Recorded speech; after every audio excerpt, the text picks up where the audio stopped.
Greetings out there in YouTube land. This is Morris, man, and as always, I thank you guys for coming to my talk show, Tell It Like It Is, and my co-host is Mr. Joseph Spencer. How you doing today, Joe? I'm all right, Morris, and you? Pretty good, thank you, sir. Well, you sound chipper today, Morris. Well, I try to be. You know, you try to exert positive energy and live happy and longer. So today we're going to do something that's kind of, we try to pick topics that are not the norm, you know, because I was sitting here last Sunday watching PBS when they have their telethons, and they feature a certain decade as far as music, and they offer these DVDs. And last week they did a I guess the decade was the 50s, the theme, the 50s. Yeah, I've seen and I thought about that because I'm a child of the 60s, and I'm like, what happened to our innocence? You know, I watched these shows, and people back then were very respectful. They dressed real nice. You know, it wasn't this real wild thing going on. Because I understand, and don't get me wrong, that nothing stays the same. Nothing. But it shouldn't get worse. It shouldn't get worse. You know, and I'm going to say this, then I'm going to turn it over to Joe. We live in a society, and this is just not this country, it's the entire world, where technology has just taken unbelievable leaps and bounds, and we are moving forward when it comes to those things. But unfortunately, when it comes to just the human condition, as far as treating your fellow man with respect and not want to kill him because he has a different point of view than you have, we're failing in that area so terribly. And it's like, why can't we move forward with everything? Because I'm, again, quickly say this, make this point, and turn it over to Joe. I was watching an episode of Sliders. It was a show that came on in the late 90s about this intelligent whiz kid who created a device to go into different dimensions. It was the same world, but different dimensions of that world. And they slid into one dimension where women ran things. Yeah. And the thing was, the women, why they got into power because of they got tired of the men with the wars and killing each other, so they took over. And once they took over, there was no more wars. But what's interesting is the way that, unfortunately, women get treated in this world as far as a sex object, second-class citizen. Men were being treated just like the women. And the moral of the story was, regardless of who's in power, if you don't change the way you do things, it's pointless. You know, you get the same results. But turn it over to Joe. What are your thoughts on, you know, because, I mean, you're a person that grew up in the 50s and the 60s, and you've seen personally these different changes. Yeah, what are your thoughts on 50s, 60s, 70s, 80s, and when you used to walk down the street and leave your house door open? Literally, you leave your house door open. In Chicago, I was born in Chicago. You could sleep on the front porch. Yeah. You know, people used to sleep in the park, all that. You know, then all of a sudden, people start taking clothes off the line. But when I was young in the 60s, that I found out about censorship. Thought it was the worst thing in the world. Initially, yeah. They gonna tell what? They gonna stop me from watching stuff? I'm a free American. I'll watch anything I want. What the hell? I'm 16, 17, 18 years old. Now I understand censorship, because there's some people can't watch stuff. It influenced them. You know, they believe a lot of stuff is real, and a lot of stuff will work for them. What happened is that too much information is not good for a lot of people, and censorship did have its place. I agree.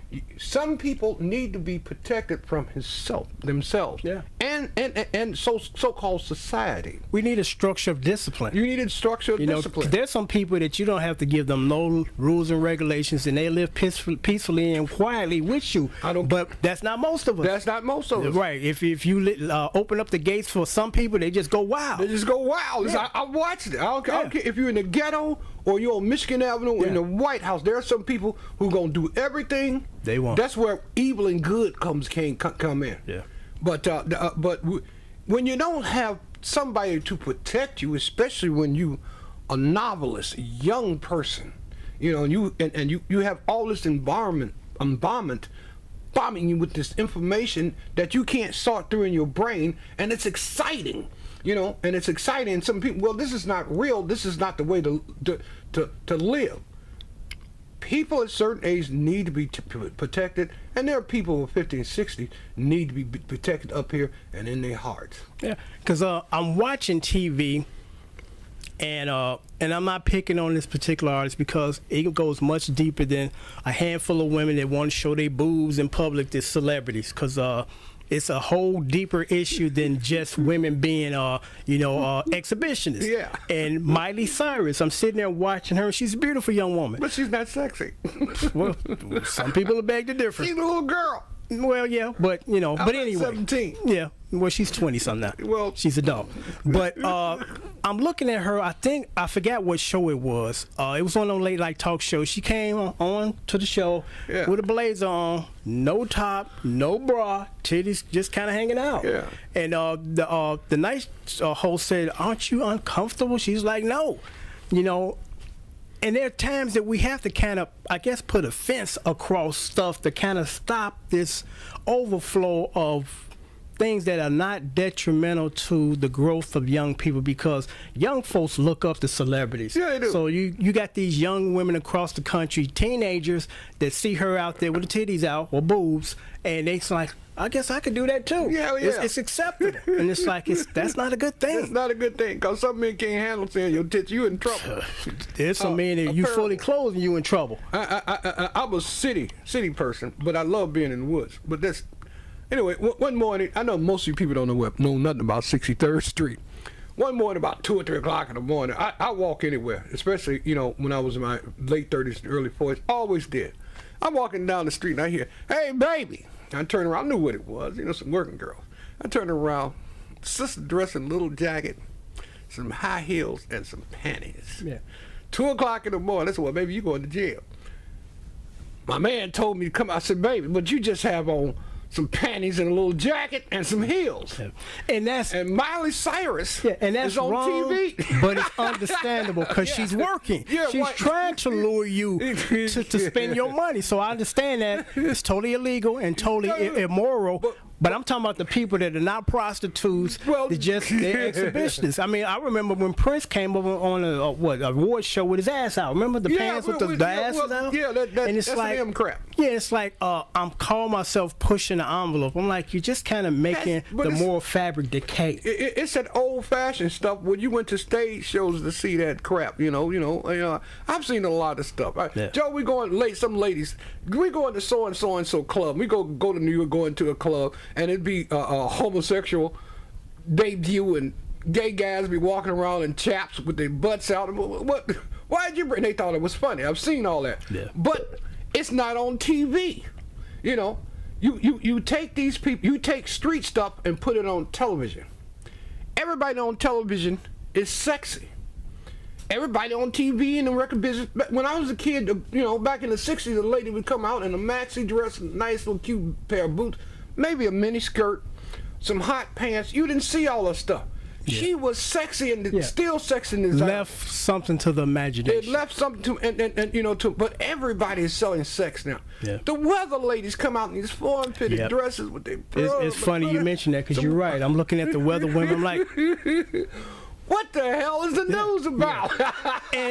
and to me personally, it's distracting, because I'm like, there's a time and place when I want to do the eye candy thing. Yeah. I want to right now soak up some information that's important, being the news, not sitting here looking at somebody's cleavage line, or whoa, how did she squeeze into that dress? Oh man. And it's just so unfortunate that things are just changing to the extent where it's not a good thing, because again, we got technology leaps and bounds and we moving forward. Why can't we move forward as to say, let's figure out a way to not use violence as our last resort because I don't agree with you, so therefore I'm going to kill you.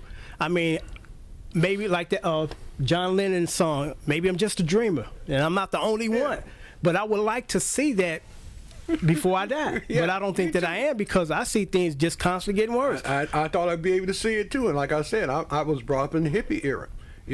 And love and peace and kindness. I'm 68 years old. All of a sudden, it just faded away. Yeah. And we talked about how, and we talked about this several times, how we look up and see these little kids in the morning taking these little kids to school. Yeah. What happened to mom or daddy? Well, we couldn't cross the street when we were that age. Remember? Now you got little kids going a great distance by themselves. That's a transitional thing, because it's the breakdown of a family structure. Yeah, well, because both families, either you don't have a mom and dad in the house, or either mom and daddy both are working. Well, even when we grew up in that era, when mama, because my mother started to work, you know, it was the era where it was that transition where women are going to work now.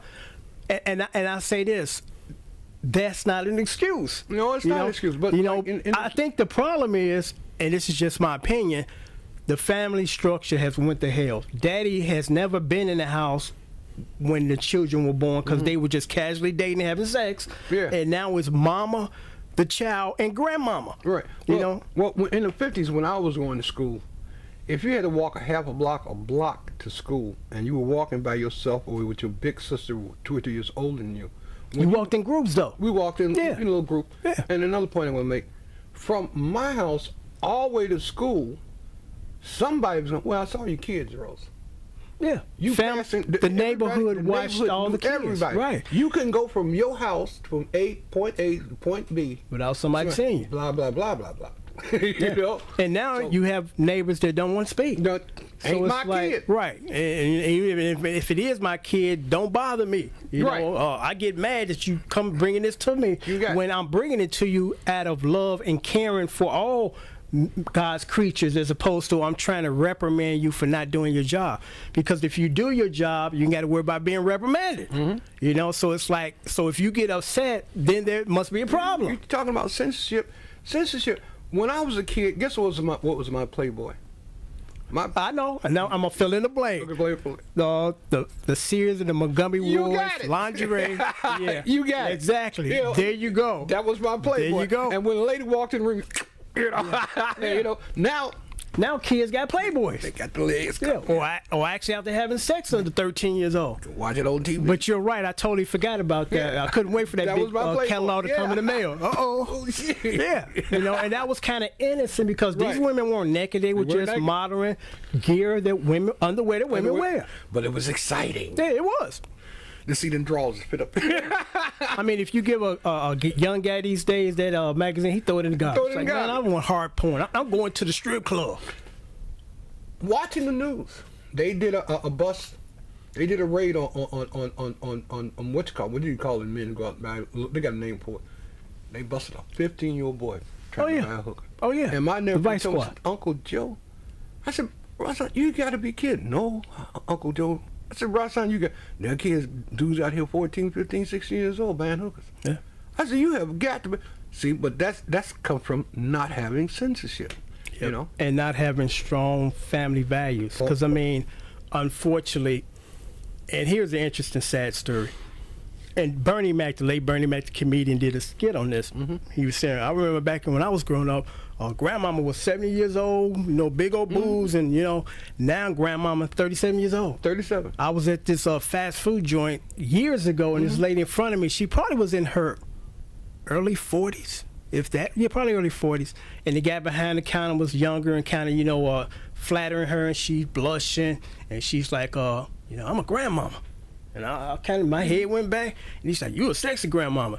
And she thought that was a good thing. She thought it was a good thing. Because I'm like, I'm doing the math. If you in your late 30s and you a grandmother, that means that you had your daughter when you were 15. Heard two or three little girls talking. Joyce, yeah, girl. How you gonna be 13 and your grandmama 37? And they trying to do the math. And the little girl, she was embarrassed. Yeah. You know, so I'm going 13. Everybody had babies at 13. Yeah, exactly. She had her daughter at 13, and her daughter had her daughter at 13.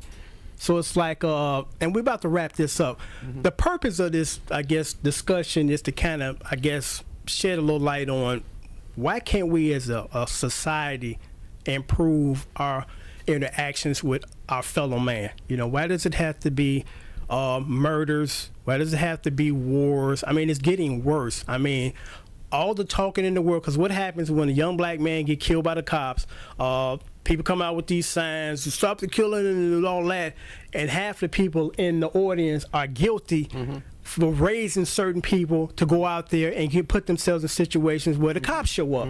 Because, I mean, there are situations where you're minding your business, you're not doing anything illegal, and unfortunately the cop shows up and something happens and you out of here. But that's a smaller percentage than the people that are stealing cars and expecting not to get shot. Not to get shot. You know, and I have the utmost sympathy and compassion for every life, but you can't put yourself in a situation that might warrant a bullet. Censorship. In the movies, you can't. You get an $80,000 car and you get away from the cops. Cops can't catch you because you're in this $80,000 car. Yeah. You know, traffic is not like it used to be in the 50s and the 40s and the 60s. You can't go 90 miles an hour down the street without running into somebody because the streets crowded. Number one, number two, technology got you tagged. Because here's the thing. You don't fight crime with law enforcement. You fight crime with jobs. With jobs and in the household. There you go. And the family. There you go. I mean, you can put all the cops on the street in the world if you want to. That's not going to solve problems. The only thing that's going to happen is some of those people that the cops interact with are going to get shot and killed. Going to get shot and killed. You know, and that's just unfortunate because we talk about this because no one wants to talk about this show, and then we're going to wrap this up. The problem that's causing the problem. And the problem is this. Too many young folks out there that don't have any guidance, mother at home with her mother and still a husband and wife raising their children the right way. That's the problem. We need to focus on that. We need to put together programs going to encourage that and instill. I'm 16 years old, screwing at my mama's house when she ain't home. I had a baby. Right. You know, dude gone already. Before the baby born, dude gone.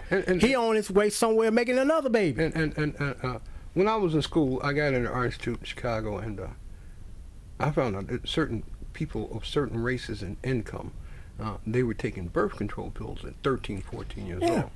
You know, and because you can't stop people from having sex, and we're not trying to. In the neighborhood at the time, birth control was, it's a sin, you're gonna die and go to hell. Yeah. You know, your body is a sin, you're gonna die and go to hell. Instead of going, hey, boom, they're gonna do this.